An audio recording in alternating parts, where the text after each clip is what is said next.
जैसा कि मैं एमटीएस टू पोस्टमैन के लिए भी एलिजिबल था, तो मैंने पोस्टमैन का भी एग्ज़ाम दिया था यूपी सर्कल का। तो मैं दिखाता हूँ अपना पेपर मैंने कैसे अटेम्प्ट किया था, और अभी तो मैंने क्योंकि ऑफिशियल आंसर किया ही नहीं, तो चैट जीपीटी या दूसरे एआई टूल से चेक किया है, तो अभी एक ही गलत बता रहा है, एक क्वेश्चन गलत बता रहा है मेरा। बाकी वो 24 सही बता रहा है। हो सकता है आंसर के आने के बाद कुछ बदल जाए। तो यही वाला आंसर मैं 6 नंबर गलत है मेरा। चलो ठीक है, पूरा देखते हैं अभी।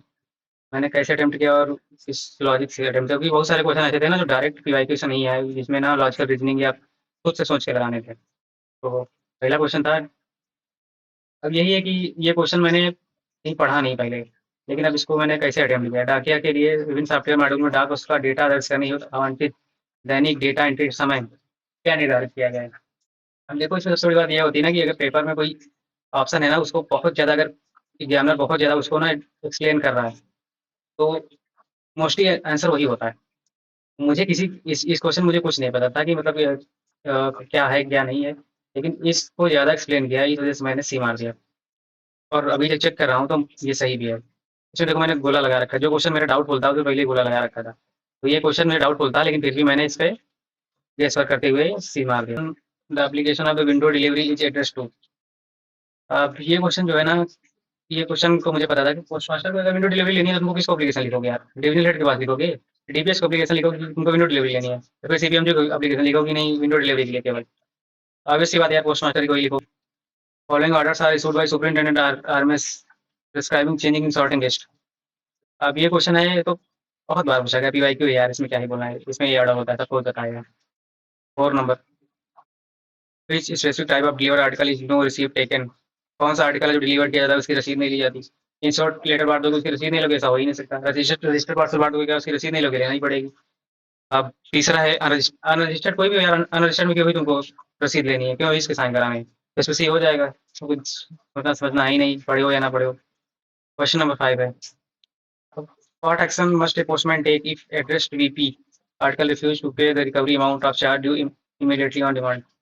अब क्वेश्चन है कि अगर वीपी आप बांटने गए कोई, और जो कस्टमर है वो तुरंत लेने से मना कर रहा है क्योंकि उसके पास पैसा नहीं है, पैसा देने से मना कर रहे हो, तो उस केस में तुमको क्या करना है, क्या करोगे उस वक्त को। मतलब यार रियल लाइफ से सोचो यार, अगर तुम वीपी बांटने का तुम क्या ही करोगे। क्वेश्चन छोड़ दो, अपने रियल लाइफ से सोचो, क्या उसको पड़ोसी को दे दोगे, वीपी उसके पड़ोसी को दे दोगे, ये तो होगा ही नहीं, तो पहला अपने आप एलिमिनेट हो गया, पहला होगा ही नहीं। अब बच्चे हमारे पास 3 ऑप्शन, वस्तु को प्राप्तकर्ता के बाद छोड़ देना और अगले दिन पैसे वसूलना।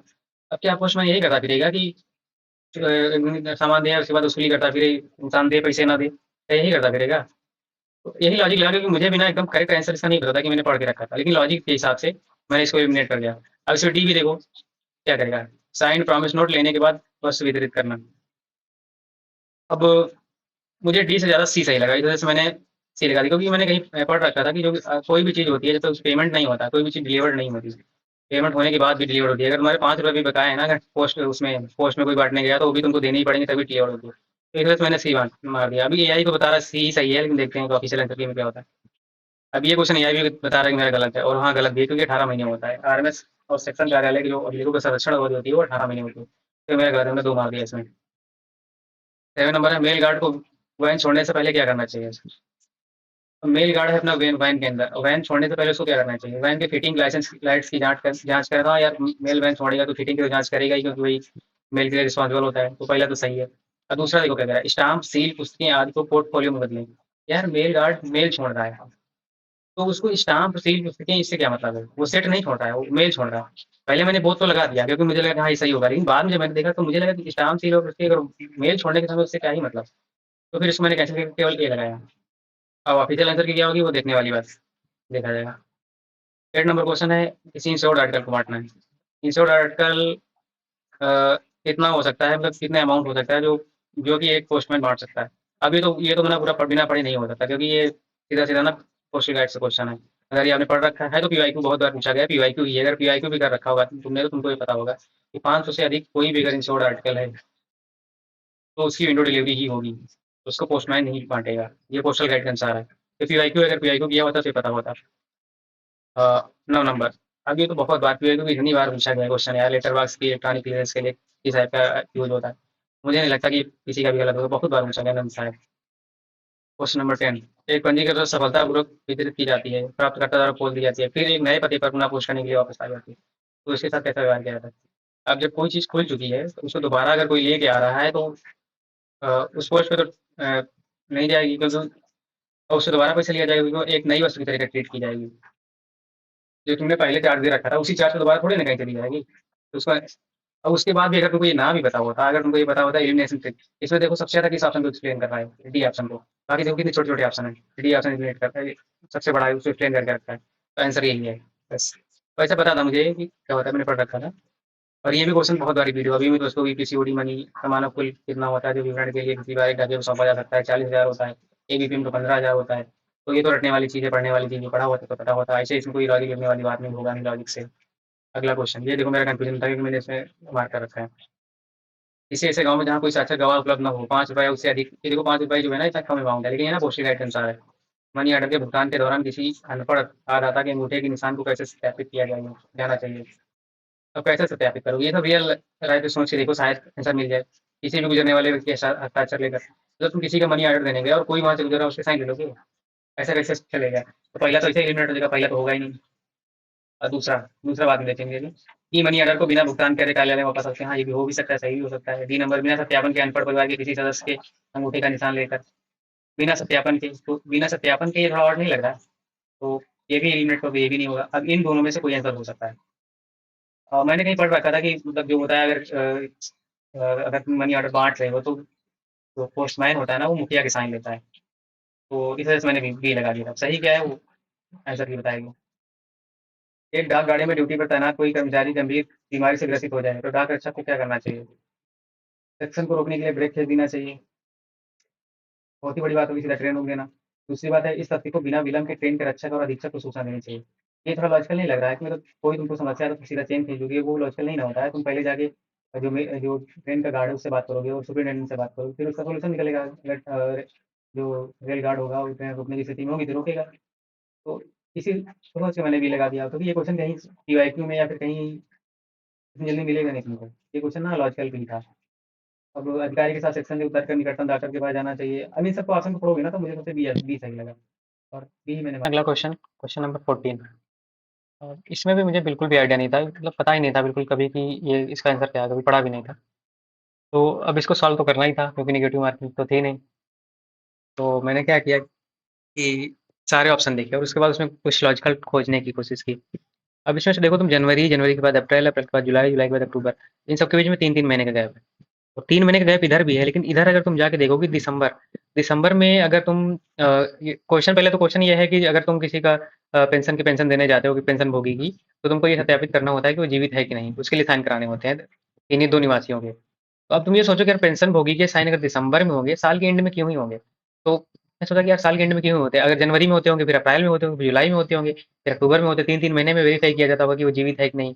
तो ऐसा सोच के मैंने ए लगा दिया। और फिर भी एक एलिमिनेशन की ट्रिक भी होती है कि मोस्टली एग्जामिनर जो होता है ना, ये ऑप्शन जो हो ना, उसको चांस होने के थोड़े ज़्यादा चांसेस होते हैं। ये बहुत रिस्की ट्रिक है, लेकिन ये होती है कि एग्जामिनर की माइंड से सोचो यार, एग्जामिनर अगर पेपर बना रहा होगा, तो उसको भी गलत ऑप्शन बनाने में बड़ी दिक्कत होती है। पहले वो राइट ऑप्शन रखता है, फिर वो गलत ऑप्शन बनाने की कोशिश करता है। ये हर जगह नहीं लगती है, बाय द वे यहाँ लग गई, रिस्की ट्रिक है। और थोड़ा अपनी रीजनिंग भी दी, तो ये शायद सही है, मेरा सही हो गया क्वेश्चन ये।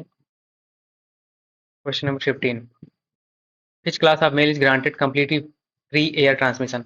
ये तो यार हम लोगों ने पढ़ा है यार, बहुत बार पीआईक्यू में पूछा गया है कि फर्स्ट क्लास मेल जो होती है उसमें ये एयर मेल चार्ज नहीं पड़ता है। Question number 16। Under which delivery system और document are particulars of articles given for delivery not required to be entered in the postman book? ये भी क्वेश्चन पीवाईक्यू में है, कोई नया क्वेश्चन नहीं है। कि जहाँ पे ना डिलीवरी स्लिप मिलती है, आप लोग यहाँ भी एसओ में डिलीवरी स्लिप मिलती है ना, उसमें खुद ही सारा डाटा लिखा होता है, तो फिर आपको डाक जो होती है पोस्टमैन विजिट बुक में चढ़ाने की जरूरत नहीं होती है। तो वही था तो बी है इसमें, शायद मैंने बी ही लगाया। आंसर क्या है बताने मुझे, रियल में आंसर की आने के बाद ही पता चलेगा। Transit bag must be closed and sealed in presence and direct supervision. आप अब खुद ही सोचो यार कि ट्रांजिट बैग की बात कर रहा है, ट्रांजिट बैग टीवी जो होती है उसमें बहुत सारे बैग रखे जाते हैं, वो ऑर्डिनरी ऑर्डिनरी बैग की तरीके क्यों ट्रीट होगी? तो पहले तो हमने इसे एलिमिनेट कर दिया। अब तीसरा देखो, सुपरिटेंडेंट ऑफ आर्मेस, मतलब आर्मेस का सुपरिटेंडेंट जो है हर बार टीडी बैग क्लोज कराने आएगा, उसके बाद इतना ही काम है कि टीडी बैग क्लोज, ये ट्रांजिट बैग क्लोज कराता फिर टीवी क्लोज कराने आए बार बार। और फिर डी नंबर भी वही दे रखा है कि एचएसए एंड सुपरिटेंडेंट ऑफ आरएमएस, तो आरएमएस का सुपरिटेंडेंट यही करता फिरेगा। तो एलिमिनेट कर दिया मैंने, तो बी आ गया। और वैसे भी पता भी था यार कि इसमें जो टीबी होती है वो एचएसए करता है, पीवाईक्यू में बहुत बार है ये क्वेश्चन, कोई नया क्वेश्चन नहीं है। अब ये पूछा है कि ट्रांज़िट की सही ट्रैकिंग सुनिश्चित करने के लिए नेटवर्क के ज़रिए भेजे जाने वाले हर लेटर के पैकेट पर कम से कम कितने अलग-अलग पोस्ट ऑफिस की तारीख की मोहर स्टैम्प होनी चाहिए? ये क्वेश्चन तो पता नहीं यार कितनी बार आया है, बहुत बार आया है। 2 ऑफिसों की मोहर लगती है। अगर ये क्वेश्चन भी किसी का गलत है तो मान लो उसने कभी पीवाईक्यू वगैरह कुछ देखा ही नहीं। अब ये क्वेश्चन था, ये था कि अगर तुमने पढ़ा है तो पढ़ा है, तुमको पता है तो पता है, नहीं तो नहीं पता है तो नहीं पता है, क्योंकि इसमें कोई लॉजिक कुछ नहीं लग सकता। What is the prescribed detention period of delivery report submitted by head sorting assistant? अब ये मेरा पहले तो मैंने तो कुछ में 12 लगा रखा था, मेरा बिल्कुल कन्फ्यूज़ था इसमें, लेकिन मुझे फिर याद आया कि शायद 18 होता है। तो इसमें 18 सही है, 18 ही है। An article address to deceased person is treated as. अब ये तो मुझे पता था कि जो डिसीज्ड पर्सन होता है, जो मतलब मृत व्यक्ति को संबंधित आर्टिकल होते हैं, उनको अनक्लेम्ड आर्टिकल की तरीके ट्रीट किया जाता है। और ये भी पता है कि अनक्लेम्ड आर्टिकल जो होते हैं हमारे कहाँ जाते हैं, वो आरएलओ भेजे जाते हैं। तो जब अनक्लेम्ड आर्टिकल आरएलओ भेजे जाते हैं, तो फिर ये भी आरएलओ जाएगा, send to return letter office. वही सोच के मैंने बी लगा दिया। अब अगला क्वेश्चन है 21। Under which normal circumstances when the train arrives at the station where the mails has to be exchanged, the mail guard of the section should। अब ये हम लोगों ने पढ़ा हुआ है कि ये मतलब पीआईक्यू में या फिर तुमने अगर ने कहीं से भी पढ़ा होगा तो उसमें ये होता है कि तो सेक्शन का मेल गार्ड होता है, जो ट्रेन में होता है मेल गार्ड, उसका काम होता है कि पहले ना वो मेल रिसीव करता है, तब मेल देता है। वही क्वेश्चन है, अगर ये पता होता तो ये लग जाता है, ए नंबर होगा इसमें। 22 नंबर। अब इसमें दे रखा है, which of the official document dictate the daily और trip wise distribution of work, staffing strength and specific duties assigned to each sorting assistant with in an RMS. अब इसको ना भी पता हो तो यार, यहाँ से देखो डिस्ट्रीब्यूशन ऑफ वर्क की बात कर रहा है, मतलब कि वही कार्य के वितरण की बात कर रहा है, कार्य के वितरण की बात कर रहा है, तो कार्य के वितरण को कार्य के वितरण से मैच करके लगा, तो memorandum of distribution of work. और वैसे भी ये पीआईक्यू क्वेश्चन है, जिसने किया हुआ तो पीआईक्यू में था ही, कोई नया क्वेश्चन है नहीं। The stamp and seal used in mail office when not in used. अब ये क्वेश्चन है, ऐसे मेरे को नहीं पता था कि इसमें क्या होता है, लेकिन अब तुम ही सोचो कि ये गिवन टू क्लीनिंग स्टाफ, मतलब स्टाम्प और सील जो है अगर यूज में नहीं है तो हम सफाई कर्मचारी को दे देंगे। ये क्वेश्चन है किसी तरीके से सही लगने वाला, तो इसको तो एलिमिनेट कर दो, पहला है, बचे 3 ऑप्शन। अब अलग-अलग शाखा प्रभारी की देख-रेख में रखे जाते हैं। मतलब स्टाम्प और सील मतलब अलग-अलग लोगों के पास में है, तो यार लगता नहीं को सुरक्षित रखने वाली चीज़ है, अलग लोगों के पास क्यों ही होगी? तो इस वजह से मैंने इसको भी एलिमिनेट कर दिया। हमेशा ताले में रखना चाहिए था, ऑप्शन सी है। तो मुझे लगा यही सही, क्योंकि उसको ना सेफ रखना चाहिए, क्योंकि स्टाम्प एंड सील की बात है तो सेफ रखना ही होता है उसे। तो मैंने सी लगा दिया। अब अगला क्वेश्चन है 24। मेल एब्स्ट्रैक्ट की पूर्णता के संबंध में निम्नलिखित में से कौन-सा कथन सही है? अब ये मुझे कन्फर्म बिल्कुल नहीं पता।